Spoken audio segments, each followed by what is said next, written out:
Olá, queridos alunos.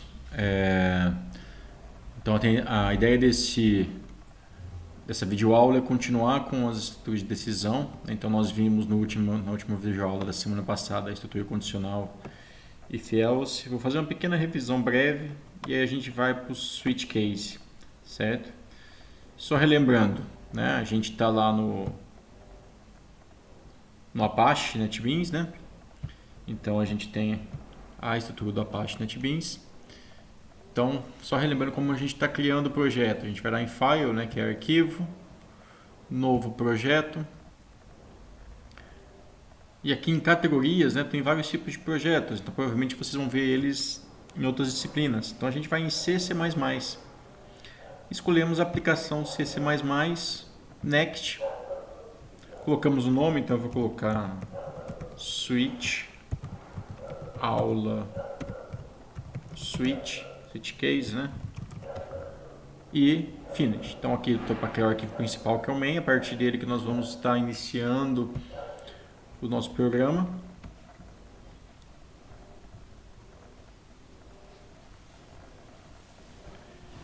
E aí ele abre aqui. Então eu tenho vários projetos aqui no NetBeans, né? A gente pode estar fechando ele, depois eu mostro isso em outra videoaula, mas basicamente se eu quiser fechar um projeto, eu clico com o botão direito em cima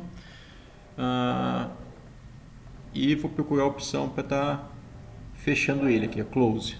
Então ele vai estar fechando aqui no meu sistema. Então vou lá no arquivo de código fonte main.cpp. Só relembrando aqui, né? Então ele tem várias bibliotecas, ele não vem com a biblioteca instalada de entrada e saída, que é o IOString, certo? Também vou adicionar a biblioteca para string. Então include cstring para trabalhar com string caso necessário. E lá embaixo, dentro das minhas chaves aqui, ó, onde eu estou abrindo a chave e fechando a chave, antes do return 0, é onde eu vou estar digitando todo o meu código. Tá? Lembrando que as variáveis que a gente está utilizando, o padrão, a gente está colocando elas no início do meu código, dentro da programação estruturada, certo? Então vamos lá, começando com a revisão e depois a gente vai para o switch case. Então lembrando lá, a gente tem estrutura de decisão simples, if else, caso a minha condição não for verdadeira, se ela for falsa eu entro dentro do else, posso ter if aninhado ou if encadeado, que é quando a gente tem um if dentro do outro. Tá? E por fim a gente vai ver a estrutura de decisão múltipla, onde eu tenho um menu de opções, né? E a gente vai escolher dentro desse menu uma opção para eu estar escolhendo. Tá? Então basicamente o if ele verifica se uma condição é verdadeira ou não, né? Se minha condição lógica é verdadeira ou não. Resumindo, né? Deixa eu abrir um bloco de notas aqui para ficar mais fácil. Então, de uma forma resumida, o que eu tenho na minha condição? Então, sempre a condição lógica, eu vou ter uma variável, a maioria das vezes variável, né? Eu posso estar comparando um valor com o outro, mas vai ser uma variável. O símbolo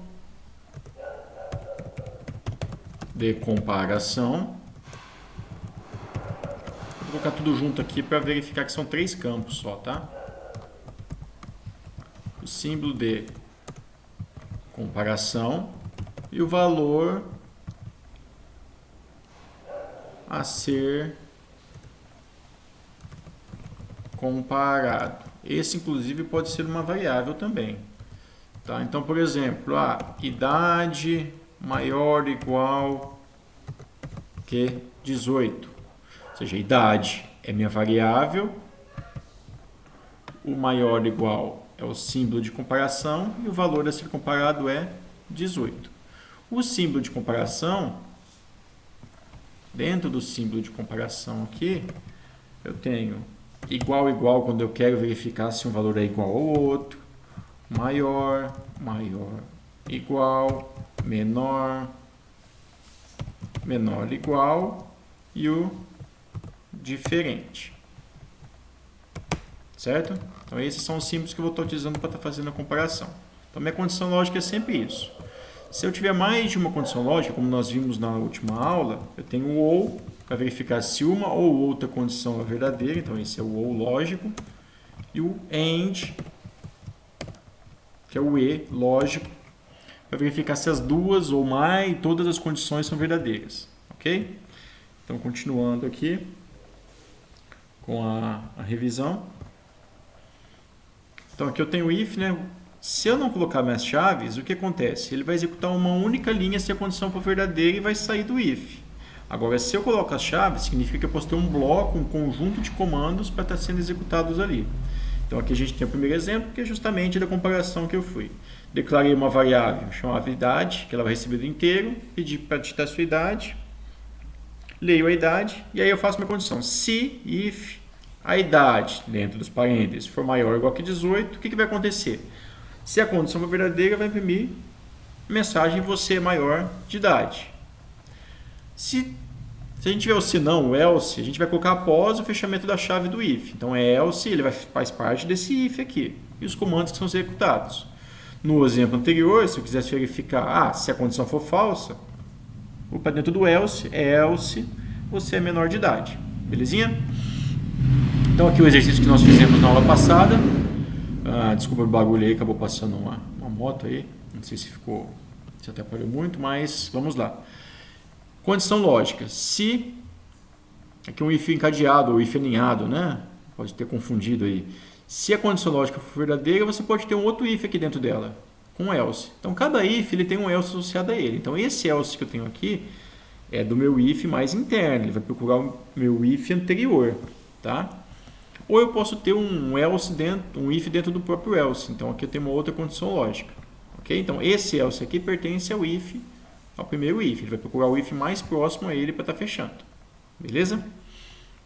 Aqui a gente fez o exemplo da nota lá, que eu tenho aqui, por exemplo, verificando se a média é uma média válida, né, entre 0 e 10. Se for, eu vou verificar se o aluno está aprovado ou não.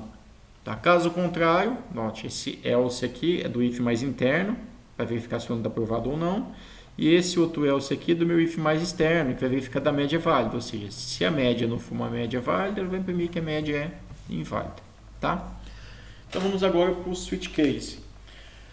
Em muitas ocasiões, quando a gente vai estar verificando a minha estrutura de decisão, a gente tem um leque de opções, como se fosse um menu, né? Então, dentre as opções do menu, eu vou escolher uma delas. A partir da escolha de uma delas, eu vou fazer determinadas ações. Tá? Então, aqui a gente trabalha com valores exatos. É diferente se for maior ou menor. É com um subconjunto de valores que a gente quer estar trabalhando, como se fosse realmente um menu de opções. Escolha dentre essas opções e aí eu vou estar fazendo algo. Tá? E aí, nesses casos, a estrutura de decisão múltipla, que no caso é o switch case, resolve ela. Dentro do menu de opções de escolha, a variável a ser declarada para estar recebendo o valor do menu de opções deve ser int ou char de apenas um caractere. Então, a gente vai estar vendo esses casos. Tá? Como que funciona a sintaxe, a estrutura do meu switch? Então, switch, a opção aqui vai ser minha variável de escolha, inteiro ou char de um caractere. E aqui eu tenho os casos, né? Então, note, é case, o valor que eu tenho, se for caractere, entre aspas, simples, 2 pontos, e o que vai ser executado caso eu escolha aquela opção. O break, para eu estar saindo do switch. Então, caso, por exemplo, ele entra dentro da minha primeira condição, quando ele executa o break, ele sai do switch. Ele não verifica um por um. Mas, se não for minha primeira condição, ele vai verificar a segunda até encontrar a condição que eu tenho. O default ele não é obrigatório, mas eu posso ter o default, que é aquela opção, se você não selecionou nada, ele vai dar comando inválido, não existe essa opção, algo do tipo, o que acontece caso eu não tenha escolhido nenhuma das opções do meu menu. Tá? Então, novamente, o switch ele abre lá com parênteses, com as chaves, e fecha no final aqui, no final do switch. Vamos para o nosso primeiro exemplo. Faça um programa que peça para digitar, então aqui eu tenho o menu de opções de comida, por exemplo. Peça para digitar 1, se eu quero o prato do dia, 2, se for lasanha, 3, se for picanha grelhada, e 4, salada simples. Caso o usuário não escolha uma das opções acima, deve ser impressa a opção na tela de opção inválida. Caso a opção do dia seja o prato do dia, ou seja, opção 1, tem que mostrar o valor de R$ 9,99. Caso seja lasanha, mostrar que o prato vale R$ 17,00, e caso picanha grelhada, R$ 21,00, caso salada simples, R$ 7,90. Aqui está a resolução, mas a gente vai fazendo parte por parte no NetBeans. Então, note que a minha variável de opção é inteira. Então, eu vou colocar int OPC, que vai ser a opção que eu tenho desejada. Vou pedir para ele digitar. Então, aqui eu vou fazer meu menu de opções. Então, digite 1 para prato do dia. Eu vou estar quebrando aqui para ficar melhor legível, tá?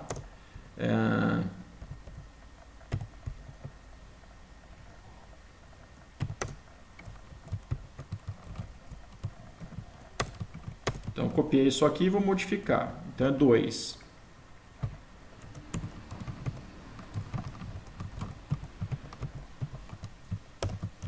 Lasanha.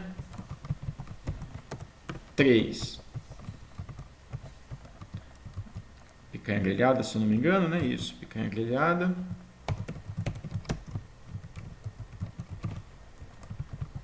E o último é salada simples.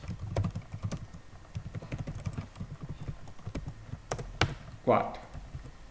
Aí eu vou estar lendo a opção desejada. CIN OPC. Ok. Muito bem. Então, se eu fizer isso agora do jeito que está, executar do jeito que está, ele vai mostrar o meu menu de opções que eu tenho e vai ler. A partir disso, o que eu tenho que fazer? Verificar minhas escolhas. Qual que é a minha escolha? Então, switch OPC, que foi a variável que eu digitei dentro das opções disponíveis. E eu vou verificar case o quê? Qual que é o primeiro valor que eu quero tratar? Prato do dia. Então, o que acontece se eu digitar o valor 1? Case 1, vou imprimir o quê? O valor do prato, não é que eu quero imprimir? Então, o prato do dia é R$ 9,99. Então, eu vou colocar aqui.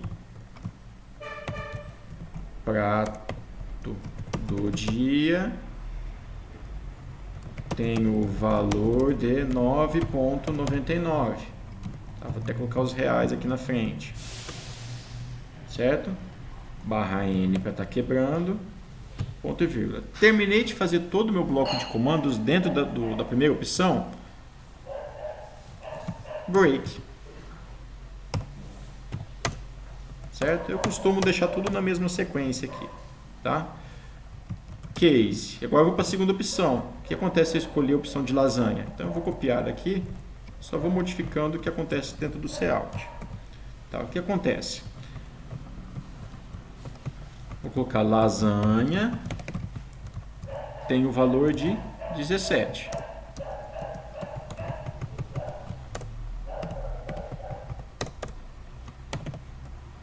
Ok? Copiei novamente. O que acontece se eu digitar agora o número 3, então, que é a opção da picanha grelhada. Então, picanha grelhada tem o valor de 21, certo? R$21 e a salada simples R$7,90.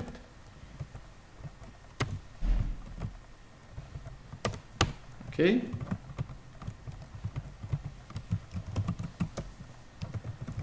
Salada simples tem o valor de R$7,90. Tá? Mas o que acontece se eu não digitar nenhuma dessas 4 opções? Eu posso ir para a opção padrão, default. Normalmente essa opção padrão, ela dá uma mensagem de opção inválida ou digite novamente a escolha caso a gente está dentro de uma estrutura de repetição. Então a gente pode até colocar um switch case mais para frente dentro de uma estrutura de repetição, que é enquanto eu não digitar uma opção válida, ele fica exibindo o menu de opções para estar escolhendo, tá? Então aqui vou colocar a opção inválida e um barra N, certo? Feito isso, vou executar meu programinha.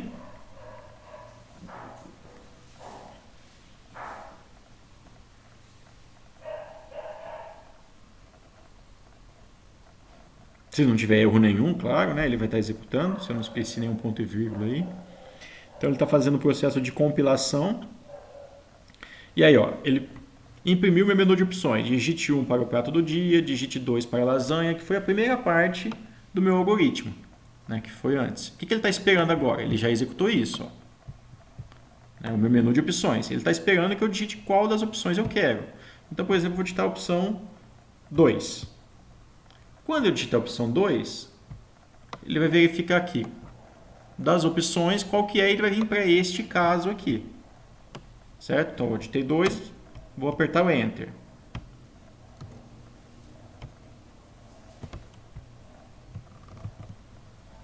Quando eu digitei 2 e apertei o Enter, ele veio para essa mensagem aqui. Lasanha tem o valor de R$17 e saiu do meu programa. Tá? Eu vou executar novamente para verificar o que acontece caso eu digite um valor que não tem, né, dentro do meu menu, dos que eu não tratei no switch case. Então, por exemplo, valor 5, ele vai lá para a opção inválida. Tá? Então é simples. Tá? Se a gente tivesse com caractere, por exemplo, lá para o exercício das práticas de laboratório, posso tratar char OPC, então vai ter um de caractere. Então lá está para digitar, por exemplo, se eu estou modificando o programa, mais para a soma,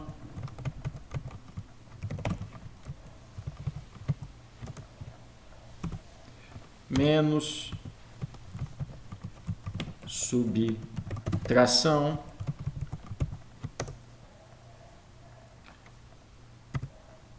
asterisco, multiplicação ou para divisão, que é para simular uma calculadora. O que vai modificar? Então, estou lendo minha opção de caractere, né? Como é um só, eu uso o CIN. Escolho a opção. Aqui, na minha opção, vou verificar a soma. Tá? Só que eu tenho que escolher os meus números também, né? Então, por exemplo, vou digitar 2 floats aqui. Float, o número 1 e o número 2. E o resultado. Certo? Então, primeiramente, eu vou pedir para digitar os números e ler os números.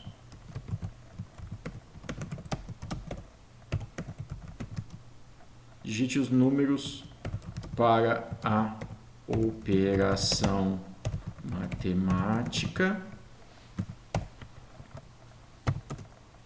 E vou estar lendo esses dois números. Número 1, número 2. Tá? Então, li eles. Agora eu vou falar aqui só um Cout para escolher. Escolha a operação desejada. Então, ele dá a opção de menu e li aqui embaixo. O que vai acontecer? E aí, vamos supor que ele escolheu a soma aqui. Tá? Então, Cout, eu vou fazer o cálculo. Então, o resultado vai ser igual a número 1 mais número 2. E aqui eu vou só modificar, né? O valor da soma, porque eu estou somando, é concateno com o valor da variável resultado. Certo? E o mesmo eu vou fazer para, se for subtração, depois você faz o cálculo da subtração. Eu só estou modificando aqui porque na hora que eu for compilar ele vai dar erro se tiver com o número. O asterisco para multiplicação e a barrinha para divisão. Tá? Então eu vou executar novamente para verificar. Então isso vai auxiliar o processo lá da calculadora das práticas, certo?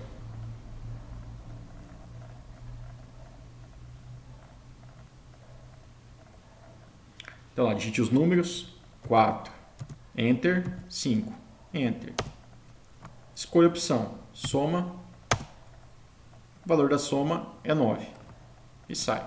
Tá? Se eu digitar o barra agora, como eu não fiz os cálculos, vai dar. Então, é isso. Eu espero que tenham gostado aí dessa aula.